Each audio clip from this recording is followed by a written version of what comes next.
Hebreus capítulo 7. Estarei lendo a partir do verso de número 21. Amém? Você que encontrou, te convido a ficar de pé.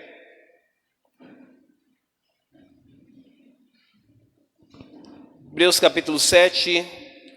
Abra você também que está em casa, no texto da palavra do Senhor, a partir do verso de número 21. Amém? Então diz assim a palavra do Senhor: mas esse juramento por aquele que disse, o Senhor jurou e não se arrependerá. Tu és sacerdote para sempre, por isso mesmo Jesus, tendo se tornado fiador e superior à aliança. Ora, aqueles sacerdotes feitos por um maior número, não são impedidos eles pela morte de poder continuar. Este, no entanto, continua para sempre, sempre sendo um sacerdócio imutável. Por isso também pode salvar totalmente aqueles que por ele chegam a Deus, vivendo para sempre para interceder por eles. Com efeito, convinha que um sumo sacerdote, assim como santo, inculpável e sem mácula, separado dos pecados e feito mais alto do que os céus, que não tem necessidade, como sumos sacerdotes, de se oferecer todos os dias sacrifícios, primeiro por ele mesmo, pelos seus pecados, e depois também pelos pecados de todo o povo. Por isso ele se fez oferta uma só vez, quando ele ofereceu a si mesmo.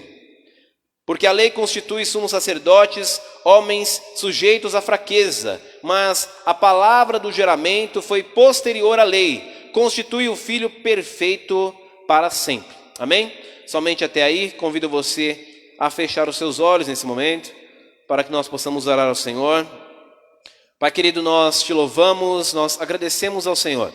Queremos, ó Deus, neste momento, poder, ó Pai, desfrutar da sua palavra, continuar, ó Deus, cultuando ao Senhor com as nossas mentes, com os nossos corações abertos, ó Deus, à sua palavra, a fim de que ela possa nos transformar, a fim de que ela possa, ó Deus, nos ensinar o caminho correto nessa vida, a fim de que ela possa, ó Deus, encontrar lugar no nosso coração, e esse lugar venha produzir frutos, ó Deus, não somente para aqui, nesta vida, mas por toda a eternidade. Nos abençoa, ó Deus, com a sua palavra, nos dá a cada dia, ó Deus, o seu conselho, fortalece as nossas casas, nos dá saúde, nos enche a cada dia da sua graça e da sua paz. É o que nós pedimos, no santo nome de Jesus. Amém. Você pode se assentar em nome de Jesus.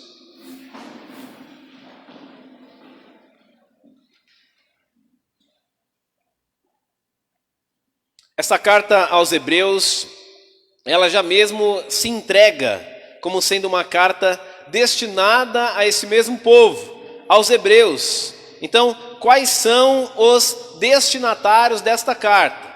Eu não sei se você já recebeu uma carta. Eu não sei se você, de repente, já enviou uma carta escrita mesmo, sabe? Não apenas como antigamente, mas uma carta à mão, uma carta escrita de próprio punho.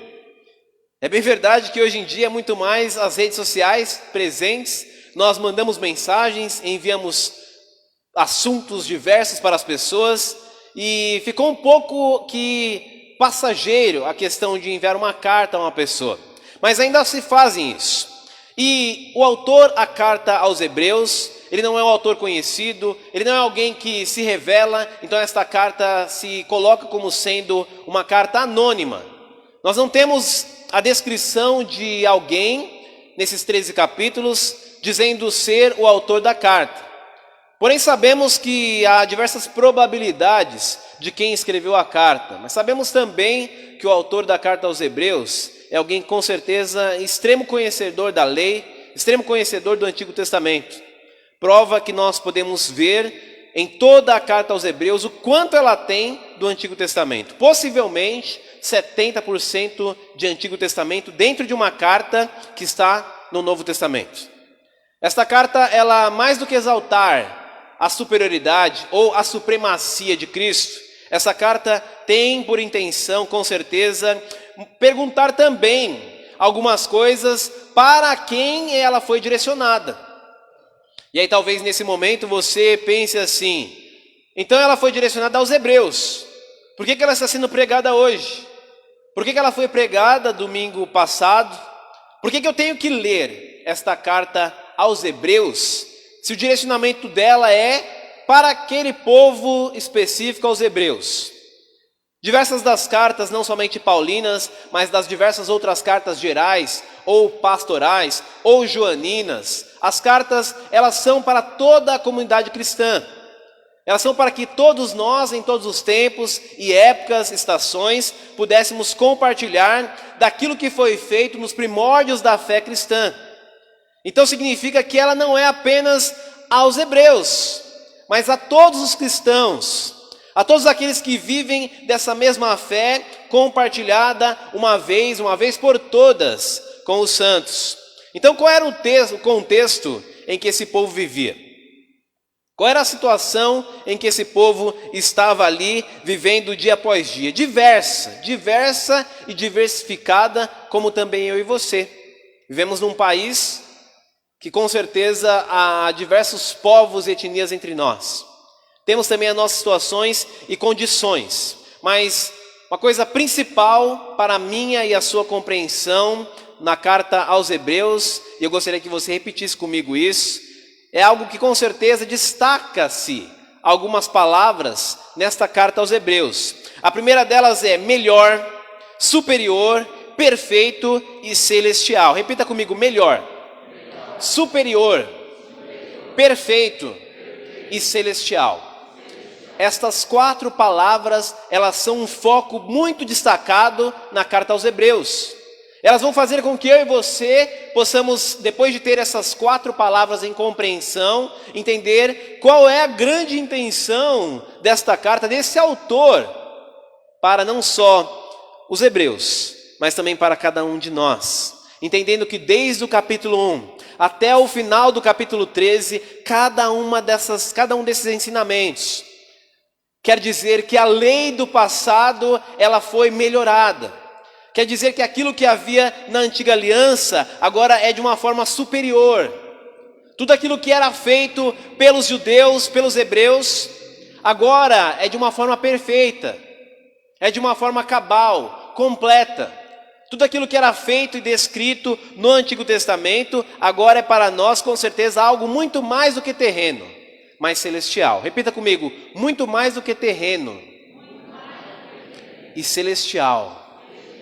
Isso, essa carta com certeza descreve isso. Então, a partir do capítulo 7, depois de passar por diversos capítulos colocando Cristo como superior ou de forma supremacia sobre os profetas, sobre os anjos, sobre os sacerdotes, sobre Moisés, sobre toda a tribo de Levi, sobre toda a tribo de todo o povo de Israel, ou seja, acima das 12 tribos, está o nome de Jesus. É o nome que está acima de todo nome, o nome de Jesus. Por isso que ele é superior a todas as coisas Cristo tem aí essa superioridade. Eu compartilhei com vocês aí algumas verdades com certeza que são insubstituíveis, né?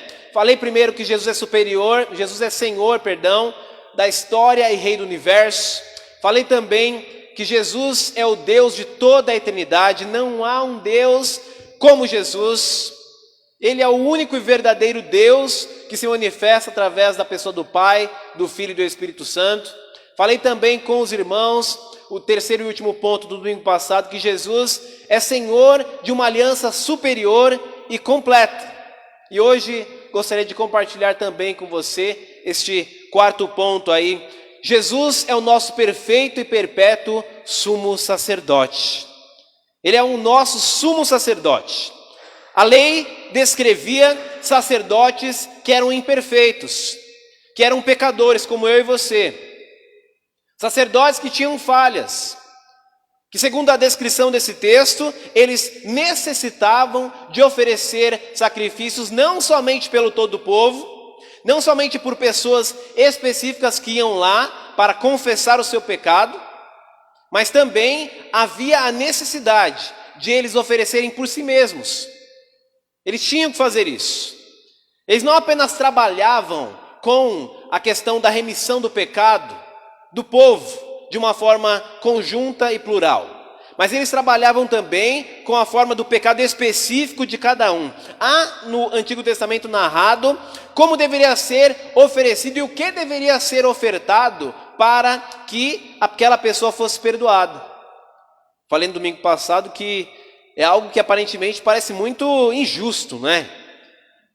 Um cordeiro que não tem culpa nenhuma, um bode, ser morto por um culpado como eu e você, era colocada a mão na cabeça daquele animal, transferida a culpa para ele, e ele era morto diante do altar. O sangue espargido no altar e era queimado ali, oferecendo aquele sacrifício como um sacrifício de cheiro suave e agradável a Deus. A palavra de Deus deixa muito claro que sem derramamento de sangue não pode haver remissão de pecado. O maior é quem abençoa o menor. Essa carta também ela não fala apenas desses tipos de sacrifícios, mas ela fala também das ofertas e dos dízimos que eram oferecidos diante não só de Melquisedeque, mas diante de toda a tribo de Levi. O verso de número 9, ele diz também assim, verso 8, perdão. Ele diz, aliás, aqui são homens mortais, os que recebem os dízimos. Porém ali, aquele a quem se testifica que vive, e por assim dizer, também Levi, que recebe os dízimos, também deu os dízimos à pessoa de Abraão. E a palavra de Deus, ela nos mostra que Melquisedeque, ele é um tipo de Cristo. Ele recebe aquelas ofertas de Abraão, como também toda a linhagem dele, representando aquele que era maior e que iria o abençoar, depois daquela batalha aquela batalha sangrenta que houve contra alguns reis. Então a palavra do Senhor, ela tem a intenção de nos mostrar, principalmente através desse capítulo, que não é mais necessário outros sacrifícios. Não é mais necessário eu sacrificar um animal. Não é mais necessário com que eu faça obras para receber a salvação. Mas sim eu ter um coração entregue a Cristo, entendendo que Ele é o meu sumo sacerdote, que é perfeito. Um sumo sacerdote que é perpétuo, né? Não mudará. Perfeito porque Jesus nunca teve pecado. Você sabe disso, não é verdade? Você sabe que Jesus não nasceu da mesma forma que eu e você. Jesus nasce através de concepção virginal. Jesus não nasce caído em pecado, escravo do pecado. Jesus nasce verdadeiramente ele com um livre-arbítrio. Ele não nasce escravo do pecado como eu e você. Apesar de a Bíblia nem descrever a palavra, você não vai encontrar livre-arbítrio. Para aqueles que gostam de futebol, árbitro é o técnico de um time, que dita as regras ali a partir de todo um ajuntamento de regras. Mas Jesus nunca cometeu pecado. Ele não é escravo do pecado, ele verdadeiramente era livre, como Adão antes do pecado. Jesus nunca cometeu nenhuma falha. A palavra do Senhor no Evangelho de João, a palavra do Senhor nas cartas de João também, nas terceiras cartas, dizem sobre a impecabilidade de Cristo. Então era necessário que este sumo sacerdote que iria morrer por nós fosse um tipo de como aqueles cordeiros que eram mortos. Um cordeiro de 1 ano sem defeito, segundo a lei judaica, um cordeiro de 1 ano sem defeito representa um homem, um ser humano de 33 anos. Jesus. Então ele e somente ele e ninguém mais nunca poderia pagar esse preço. É como se você e eu tivéssemos uma dívida tão alta que nós não pudéssemos pagar. E a gente tentasse fazer algumas negociações, né? Vai lá, negocia e coloca juros em cima, e a gente divide em 36, 48 vezes, mas mesmo assim, a gente em algum momento, pagando aquela dívida, a gente se enrola. Ô pastor, você está falando do meu boleto, daquele boleto das Casas Bahia que eu tenho? Aquele boletão enorme, né, que não acaba. E aí a gente não conseguisse pagar. Quando chegasse em algum momento ali, a gente pagando, a gente se enrolasse e tivesse que renegociar e renegociar. Nunca poderíamos pagar o preço dos nossos pecados. Nunca poderíamos pagar pelas nossas obras, pelas nossas atitudes, por nada que nós fizéssemos. Abraão não poderia pagar, Moisés não poderia pagar, os anjos não poderiam pagar, ninguém na história cristã, ninguém poderia pagar esta dívida. Ninguém. somente alguém sem pecado. É por isso que tinha que ser o nosso sumo sacerdote perfeito, não havendo necessidade de ele fazer, como o texto diz, como os outros faziam, porque ele representa uma aliança superior e perfeita. Sumo sacerdote, segundo o verso 27, na parte B diz: primeiro oferta sacrifícios pelos seus próprios pecados, depois pelo povo, porque assim, isto de uma só vez, quando ele fez, ele oferece a si mesmo. Então, eu não poderia pagar os seus pecados, você mesmo não poderia fazer nada por si mesmo. Nós precisamos de Jesus, somente Ele. Somente Jesus é quem pode pagar os nossos pecados. Não adianta eu ir na corrente dos 70 pastores. Eu ia falar apóstolo, né? Só falta essa, né? Não adianta eu ir na corrente de não sei quantos apóstolos. Não adianta eu fazer sacrifícios diversos com hebraísmos, como eu já disse. Não adianta eu tocar chofar dentro de uma igreja, me vestir como sacerdote. Não adianta eu ir visitar Meca. Não adianta eu ir no templo de Salomão lá no Brás. Não há nada que eu e você possamos fazer para que se pague a nossa dívida. É uma dívida que sempre estaria no SPC Serasa ou qualquer órgão do consumidor que você conhece. Sempre. Não haveria nada em que eu e você pudéssemos fazer, somente o sangue dele. Somente esse sangue derramado na cruz, de forma perfeita, de uma forma muito mais do que isso, mas uma forma perpétua. Isso significa que além de ser perfeita, ela não precisa de ser substituída. Não precisa de ser substituída. Nós, nem um dia na história, né, já passaram-se praticamente 2000 anos disso. Além de morte e ressurreição de Cristo, nós não precisaremos nunca e jamais de um outro que morra por nós.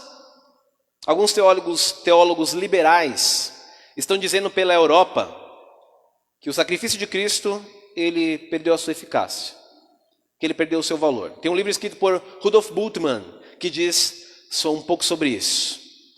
Perdeu o seu valor, perdeu a sua eficácia. O que nós faremos agora? Irmãos, o sangue de Cristo nunca perdeu e nunca perderá o seu valor. O sangue de Jesus nunca perdeu e nunca perderá a sua eficácia, a sua abrangência. Ele alcança todo mundo. É bem verdade que Cristo também, ele não morreu por aquele que nunca vai ser salvo. O sacrifício dele não é em vão, não pode ser em vão. Pecado também não pode ser pago mais do que uma vez. Se Jesus pagou o seu pecado foi pago. Sua dívida no cartório não aparecerá. Você não receberá uma ligação dizendo que você está devendo. Não sei se você já viu, quando você pega o celular e vê ligação de Brasília, Minas Gerais, já veio Jesus. Já é contas a pagar, né? Só graça de Deus. Mas esta conta a pagar que eu e você temos, apesar de nós já termos sido perdoados, nós ainda continuamos a ser perdoados. Nós ainda cometemos pecados, nós ainda temos nossas falhas, nossa necessidade de transformação, necessidade de mudança em nossa vida.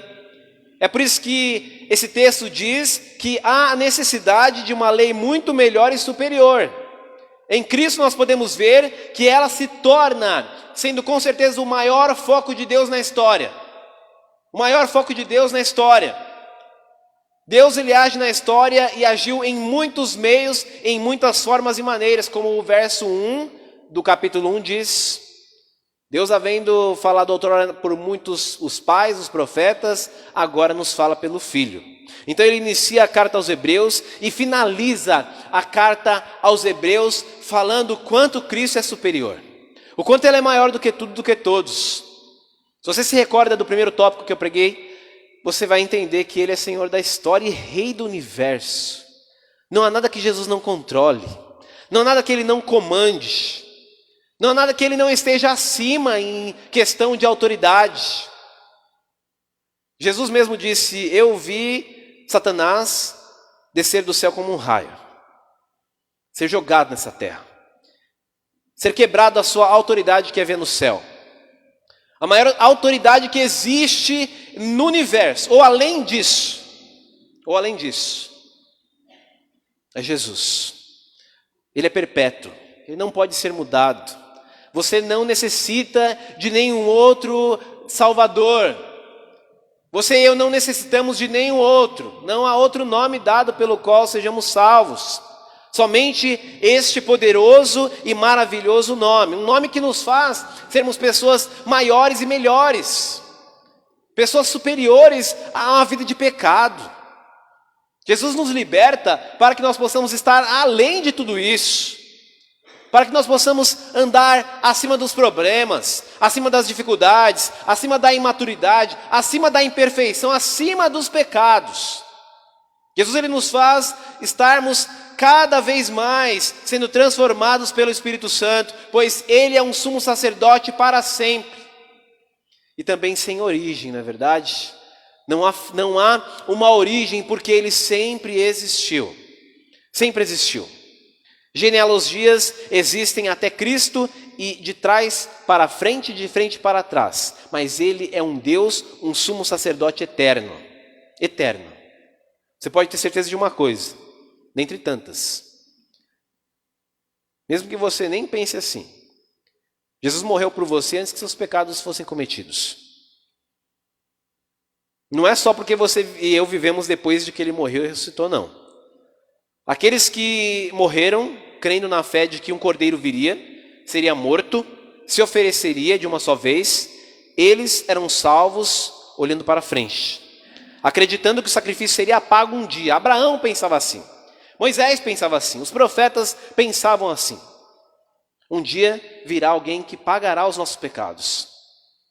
Eu e você olhamos para trás, Ele já veio. Ele já pagou, Ele já foi o perfeito de Deus. O próprio Deus descendo para nós. Não havia ninguém que poderia fazer isso. Então Ele vem e Ele mesmo faz. É como se você enviasse alguém para falar assim, você já ouviu esse dito? Quer fazer melhor faz você mesmo? Não tinha como Moisés, tinha nenhum dos profetas. Nenhum dos profetas poderia pagar o preço. Só Jesus. Quer melhor? Faz você mesmo. Ele vem e desce, e morre por mim e por você. Somente Ele poderia fazer o melhor por nós. E Ele ainda continua querendo fazer o melhor por você nesse dia. Ele ainda continua querendo fazer o melhor para mim e a sua vida. O final do verso 24 diz que Ele é um sumo sacerdote imutável. Esse sumo sacerdote não será mudado. Então, Ele é um sumo sacerdote perfeito e perpétuo para nós. Mas nos dias desses reis, o Deus do céu citará um reino que não será jamais destruído. Nem passará a soberania deste reino a outro povo, mas esmiuçará e consumirá todos esses reinos, e subsistirá para sempre. Sempre este rei existirá. Jesus não é apenas rei, mas Jesus é profeta, sacerdote e rei. A Bíblia descreve 3 ofícios de Cristo. Profeta, Ele profetizou a lei de Deus. Sacerdote, porque Ele se ofereceu como um sacrifício. Ele não pegou um sacrifício para oferecer. Ele se ofereceu por nós. Rei, porque a Bíblia diz que Ele é Rei dos reis e Senhor dos senhores. Ele nasce como um rei, né? Um rei humilde, né? Um rei diferente. Não aquilo que eles esperavam. Um libertador, né? Quem sabe alguém... E as diversas mentes da época o que esperavam, mas Ele nasce como um rei, um profeta e um sacerdote. Então não é apenas entender que Ele é um sacerdote perfeito e perpétuo, mas, quinto, Jesus é mais sublime do que os céus, incorruptível, inocente e imaculado. Repita comigo, Jesus é mais sublime do que os céus, incorruptível, inocente, imaculado. Jesus é todas essas coisas e mais, muito mais ainda, né? Verso 26 diz, com efeito convinha que um sumo sacerdote assim como este, santo, inculpável, sem mácula, separado dos pecadores, feito mais alto do que todos os céus. Jesus está acima de todos os céus, acima de todos os anjos. É por isso que o Salmo de número 110, ele descreve que o Senhor prometeu e não se arrependerá. Tu és sumo sacerdote. Jesus é o sumo sacerdote. Alguém que com certeza sempre permaneceu incorruptível, sem mancha nenhuma, inculpável. Certa vez ele disse para eles, e aí? Quem de vocês me acusa de pecado? Quem de vocês? Ninguém sabia dizer nada. Ninguém conseguia dizer nada. Jesus, ele cumpre cabalmente toda a lei de Deus, de forma completa. Ele é esse Deus maravilhoso. E aí o verso 28 diz, porque a lei constitui sumos sacerdotes, homens sujeitos à fraqueza. Aquele que canta aqui, aquele que ora aqui, aquele que prega aqui, aquele que faz, quer seja o que fazia no templo, aquele quer que seja o que faz na igreja. Todos pecadores, todos, sem distinção, sem mudar, nós só mudamos de endereço.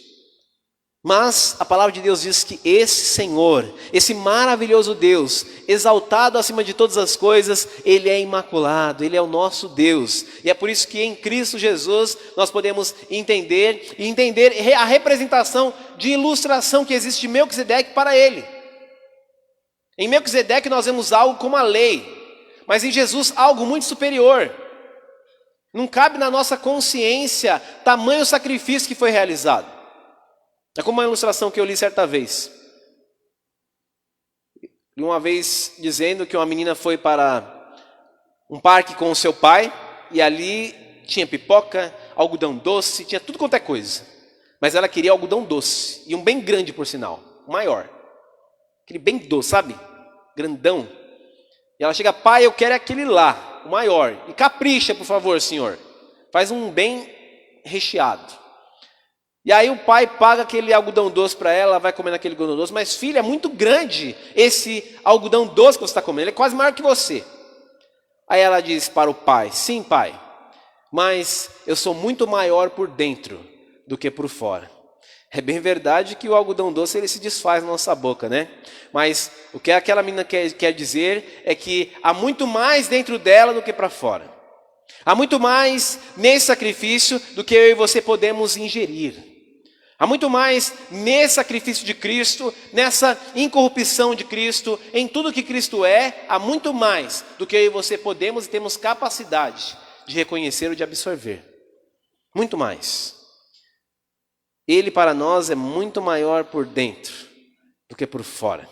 O reino de Deus começa como uma pequena semente, mas se cresce e se torna uma grande árvore, E isso nos faz entender tamanho e como é maravilhoso esse reino de Deus, sendo de novo gerados, não de semente corruptível, mas incorruptível pela palavra de Deus, viva e que permanece para sempre. 1 Pedro 1:23. Então, é uma semente lançada em nossos corações, gerados por uma semente incorruptível. 1 Coríntios, capítulo de número 15, diz que carne e sangue não podem herdar o reino de Deus. Nem mesmo corrupção herda incorrupção. Então o que o verso vem descrevendo no verso 16 diz, constituído conforme a lei o de mandamento carnal, mas segundo um muito melhor mandamento espiritual.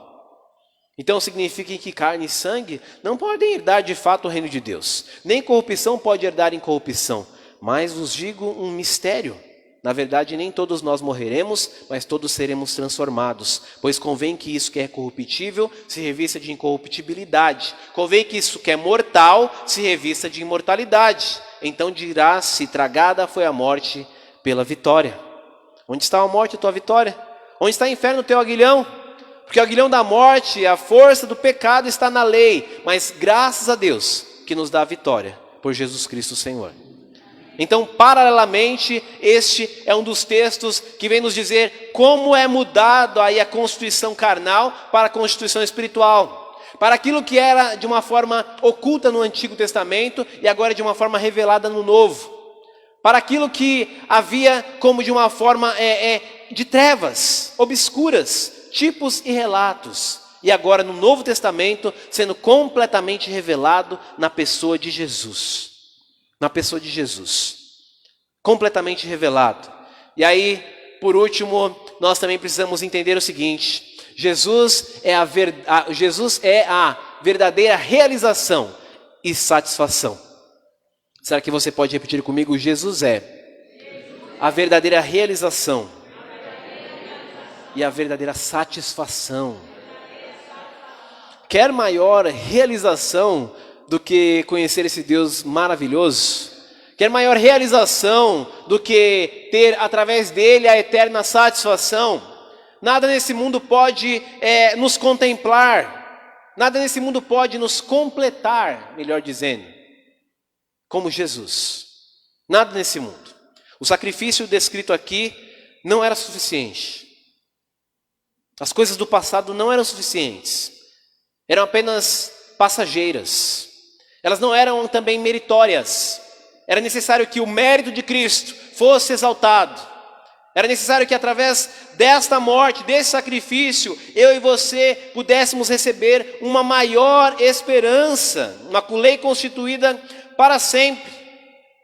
Capítulo 9 de Hebreus, verso número 15, eu marquei aqui, ele diz assim também: por isso mesmo ele é mediador de uma nova aliança, para que intervindo em sua morte, nos transformasse sobre coisa maior do que a primeira aliança, recebendo uma eterna aliança para aqueles que são chamados. Então olha só, em Cristo Jesus nós temos uma maior eterna aliança. Ele nos faz ser pessoas realizadas. Ele é quem nos completa cada vez mais. O ser humano que vive com tantas lacunas, tantos buracos, tantas faltas, um ser incompleto, que muitas vezes acaba buscando essa completude no dinheiro, nas realizações, na outra pessoa, ou nas pessoas. Somente quem pode te completar de forma perfeita, de uma forma realizável, de uma forma satisfatória, é Jesus. O ser humano sempre vai falhar com você de alguma maneira. Seu cachorro também, sempre ele vai dar um defeitinho ali. É que nem um objeto que a gente compra, né? As coisas já são feitas com data de validade. Ou se não vem, mas você sabe que já foi feito para quebrar e você comprar outra. Em Jesus não. Nós temos algo completo, algo perfeito, algo muito melhor, muito melhor. E aí nós podemos entender que a palavra dele, ela nos santifica. A palavra dele é que nos faz compreender cada vez mais. Nada mais me satisfaz. Somente Jesus, somente Cristo é quem me satisfaz. A gente canta isso, né? Jesus que me satisfaz. Quer coisa melhor do que servir esse Deus maravilhoso? Esse Deus superior a todas as coisas. Talvez uma das maiores ideias desta mensagem não seja apenas eu e você entendemos o quanto nós podemos aprender sobre a supremacia de Cristo, mas entender que diante dos nossos problemas, diante das nossas injúrias, diante das nossas dificuldades, existe um Deus que é maior do que todas elas. Existe um Deus superior a elas. Um Deus que está acima delas, acima das dificuldades, acima de todos os problemas. Existe um Deus que por você tem o mais puro e lindo amor. Por isso guarde isso no seu coração. Que você possa nunca colocar nada à frente dele. Ter um Deus maravilhoso. Entender que Deus coloca pessoas. Deus coloca pequenos cristos por todo esse mundo, por toda essa terra. Para que eu e você também possamos ter o aroma de Cristo. O perfume de Cristo em nossa vida. Deus te abençoe nessa noite. Feche seus olhos nesse momento.